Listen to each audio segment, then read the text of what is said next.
ಗೊತ್ತಿರುತ್ತೆ ಮ್ಯಾಕ್ಸಿಮಮ್. ಇದು ನಾವು ನಿನ್ನೆ ಏನು ಹೇಳಿದ್ವಿ ಲಘುಸೂತ ಶೇಖರ ರಸ ಮಾಡೋಕ್ಕೆ ಸ್ವರ್ಣ ಗೈರಿಕ ಅಂತ ಈ ಥರ ಇರುತ್ತೆ. ಇದು ರಾ ಡ್ರಗ್, ಅಂದರೆ ಇದನ್ನು ನಾವು ಶೋಧನ ಮಾಡ್ಕೋಬೇಕು.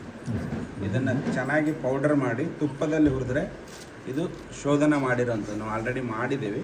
ಈ ಥರ ಚೇಂಜಸ್ ಆಗುತ್ತೆ ಕಲರ್. ಅದೇ ನಾವು ಕ್ಯಾವಿ ಅಂತ ಹೇಳ್ತೀವಿ ಅದೇ ಸರ್.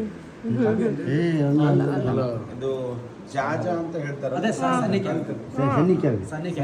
ಸನ್ನಿ ಕ್ಯಾವಿ ಅದೇ ಈ ಸಂಡೂರಲ್ಲೆಲ್ಲ ಅಂದ್ರೆ ಇದು ಓರ್ ಮೈನ್ ಅಂದ್ರೆ ಭೂಮಿಯಲ್ಲಿ ಓರ್ಸ್ ಅಂತ ಹೇಳ್ತಾರೆ. ಬೆಟ್ಟದಲ್ಲಿ ಗುಡ್ಡದಲ್ಲಿ ಎಲ್ಲ ರಿಚ್ ಐರನ್ ಕಂಟೆಂಟ್ ಇರುತ್ತೆ. ಸೊ ಯೂಶಲಿ ಇನ್ ಓಲ್ಡನ್ ಡೇಸ್ ನಲ್ಲಿ ಪ್ರೆಗ್ನೆಂಟ್ ವುಮೆನ್ಸ್ ಎಲ್ಲ ಇದನ್ನ ತಿಂತಾ ಇದ್ರು. ಅವರೆಲ್ಲ ಹೋದ್ರೆ ಕೆಮ್ಮಣ್ಣು ತಿಂತಾ ಇದ್ರು. ಸೊ ಇದು ಡೈರೆಕ್ಟ್ಲಿ ಐರನ್ ರಿಚ್ ಮಾಡುತ್ತೆ. ಸೊ ಇದನ್ನ ನಾವು ಮೆಡಿಸಿನ್ ಆಗಿ ನಾವು ನಿನ್ನೆ ಒಂದು ಸಣ್ಣ ಪ್ರಿಪ್ರೇಷನ್ ಹೇಳಿದ್ವಲ್ಲ, ಲಘುಶುದ್ಧ ಶೇಖರ ರಸ ಅಂತೇಳಿ. ಸೊ ಈ ಒಂದು ಸ್ವರ್ಣಗೈರಿಕನ ನಾವು ಶೋಧನ ಮಾಡ್ತೀವಿ ತುಪ್ಪದಲ್ಲಿ. ಅದನ್ನು ಚೆನ್ನಾಗಿ ಹುರಿಬೇಕು. ಅದು ಶೋಧನ ಮಾಡಿ ತುಪ್ಪದಲ್ಲಿ ಚೆನ್ನಾಗಿ ಹುರಿದು ಕಂಪ್ಲೀಟ್ ಮಾಯಿಶ್ಚರ್ ಅಂದರೆ ಅದ್ರ ವಾಟರ್ ಕಂಟೆಂಟ್ ನಾವು ಗುರುತ ಹಾಕಿ ಹುರಿದ ಮೇಲೆ ಅದನ್ನು ನಾವು ತೆಗೆದಿಟ್ಕೋಬೇಕು. ಈ ಥರ ಇದನ್ನು ಡೈರೆಕ್ಟಾಗಿ ನಾವು ಯೂಸ್ ಮಾಡ್ಬೋದು. ಈ ಶೋಧಿತ ಗೈರಿಕನ ನೀವು ಬರೀ ಮೌತ್ ಅಲ್ಸರ್ಸ್ ಸುಮ್ಮನೆ ತುಪ್ಪದಲ್ಲಿ ಹಚ್ಚಿ ಯೂಸ್ ಮಾಡಿದ್ರೂ ಮೌತ್ ಅಲ್ಸರ್ ಕಡಿಮೆ ಆಗುತ್ತೆ. ಸ್ಪೆಷಲಿ ಹರ್ಪಿಸ್ ಅಂದರೆ ಸರ್ಪ ಹುಣ್ಣು, ಆ ಒಂದು ಇದಕ್ಕೂ ನೀವು ಅಪ್ಲಿಕೇಶನ್ ಕೊಡ್ಬೋದು. ಲಿಂಬೆ ಹಣ್ಣು ಮತ್ತೆ ಪಿತ್ತ ಜಾಸ್ತಿ. ಸುಮ್ಮನೆ ನಾರ್ಮಲ್ ನೀರು ಅಥವಾ ಗುಲಾಬ್ ಜಲ್ಲಲ್ಲಿ ಒಂದು ಪೇಸ್ಟ್ ಮಾಡಿ ಅದನ್ನು ಅಪ್ಲೈ ಮಾಡಿದರೆ ಬರ್ನಿಂಗ್ ಸೆನ್ಸೇಷನ್ ಎಷ್ಟೇ ಇರಲಿ ಇಮಿಡಿಯೇಟ್ಲಿ ಕಮ್ಮಿ ಆಗ್ತದೆ. ಯಾಕೆಂದರೆ ಇದು ಡೈರೆಕ್ಟ್ ಪಿತ್ತ ದೋಷಕ್ಕೇ ಟ್ರೀಟ್ ಮಾಡ್ತೀವಿ. ಸೊ ಇಲ್ಲಿ ನಾವು ಸರ್ಪುಣ್ಣ ಆದಾಗ ಅದು ವೈರಲ್ ಇನ್ಫೆಕ್ಷನ್ ಅಲೋಪತಿ ಪ್ರಕಾರ. ಸೊ ಅದು ಬರ್ನಿಂಗ್ ನೀವು ಯಾವುದೇ ಅಲೋಪತಿ ಮೆಡಿಸಿನ್ ಅವರು ಅಪ್ಲಿಕೇಶನ್ ಕೊಟ್ಟರು ಬರ್ನಿಂಗ್ ಅಷ್ಟು ಇಮಿಡಿಯೇಟ್ ಕಮ್ಮಿ ಆಗಲ್ಲ. ಬಟ್ ಇದು ಕೊಟ್ಟಾಗ ಇಮಿಡಿಯೇಟ್ ಬರ್ನಿಂಗ್ ಕಮ್ಮಿ ಆಗುತ್ತೆ. ಅದ್ರ ಜೊತೆಗೆ ನಾವು ಲಘುಶೂತ ಶೇಖರ ಪ್ರಿಪ್ರೇಷನ್ನ ಇಂಟರ್ನಲ್ ಕೊಟ್ಟಾಗ ಯೂಸ್ ಆಗುತ್ತೆ. ಅದು ಒಂದು ಸಣ್ಣ ಲಘುಶೂತ ಶೇಖರ ಮಾಡೋದು ಹೆಂಗೆ ಅಂತ ಒಂದು ನೋಡ್ಬಿಡೋಣ ಅಷ್ಟೇ. ಕವಿತಾ ಅದೊಂದು ಪೋರ್ಷನ್ ಕಲ್ವ ತಗೊಳ್ರಿ ಸರ್. ಗೇರ್ ಮಣ್ಣು ಅದು ಇದನ್ನು ತಗೋಬೋದಲ್ವ ಸರ್?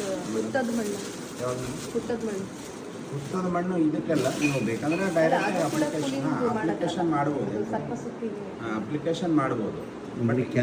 ಇಮಿಡಿಯೇಟ್ ಅದರಲ್ಲಿ ಬರಲ್ಲ. ಅಂದ್ರೆ ಬರ್ನಿಂಗ್ ಸೆನ್ಸೇಷನ್ ಭಾಳ ಇರುತ್ತೆ ಸರ್ಪ ಸುತ್ತಲ್ಲಿ.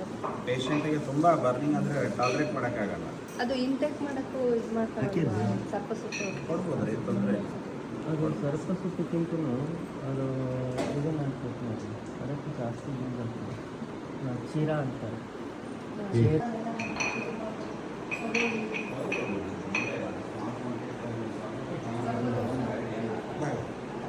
ಅದು ಸರ್ಪ ದೋಷ ಅಂತಲ್ಲ.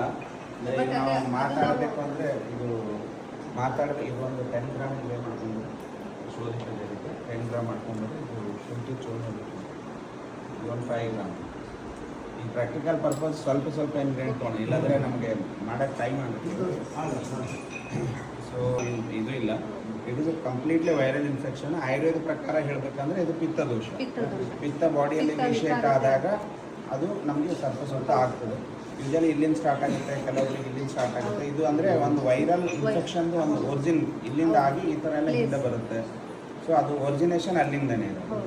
ಸೊ ಅದಕ್ಕೆ ಅದು ಅಲ್ಲಿಂದೇ ಆಗೋದು. ಬಿಕಾಸ್ ಆಫ್ ನರ್ವ್ ಇನ್ವಾಲ್ವ್ಮೆಂಟ್ ಇರುತ್ತೆ ಅಲೋಪತಿ ಪ್ರಕಾರ. ಆಯುರ್ವೇದ ಪ್ರಕಾರ ಪಿತ್ತ ದೋಷ ಇನ್ವಾಲ್ವ್ಮೆಂಟ್ ಇರೋದ್ರಿಂದ ನಾವು ಈ ಔಷಧ ಯೂಸ್ ಮಾಡೋದ್ರಿಂದ ಪಿತ್ತ ಇಮಿಡಿಯೇಟ್ಲಿ ಕಮ್ಮಿ ಮಾಡಿ ನೀವು ಯಾವುದೇ ನೀವು ಅದು ಪೇಷಂಟ್ ರಿಲೀಫ್ ಆಗೋರು ಹೇಳ್ತಾರೆ. ನೀವು 10 days 1 month ಯೂಶಲಿ ಇದು ಯೂಸ್ ಮಾಡಿದ್ರೆ ವಿದಿನ್ 8 to 10 days ಆರಾಮಾಗ್ತದೆ. ಮತ್ತೆ ಅಂದರೆ ಎಲ್ಲ ಪಿತ್ತಕರ ಆಹಾರಗಳು ಅಂದರೆ ಸ್ಪೈಸಿ ಫುಡ್ ಆಗಿರ್ಬೋದು, ಮೊಸರು ಆಗಿರ್ಬೋದು, ಮತ್ತು ಜಾಸ್ತಿ ಮಸಾಲ, ಖಾರ, ನಾನ್ ವೆಜ್ಜು, ಇವೆಲ್ಲ ಐಟಮ್ ಯಾವುದು ಪಿತ್ತವನ್ನು ಇನ್ಕ್ರೀಸ್ ಮಾಡ್ತದೆ ಆ ಥರ ಫುಡ್ಡು ಅವರಿಗೆ ಹೇಳ್ಬಾರ್ದು. ಪ್ಲಸ್ ನೀವು ರೆಗ್ಯುಲರ್ ಆಗಿ ಅವರಿಗೆ ಹೆಸರು ಬೇಳೆ ಕಿಚಡಿ, ದಾಲ್ ಕಿಚಡಿ ಅಂತ ಹೆಸರು ಬೇಳೆ ಕಿಚಡಿ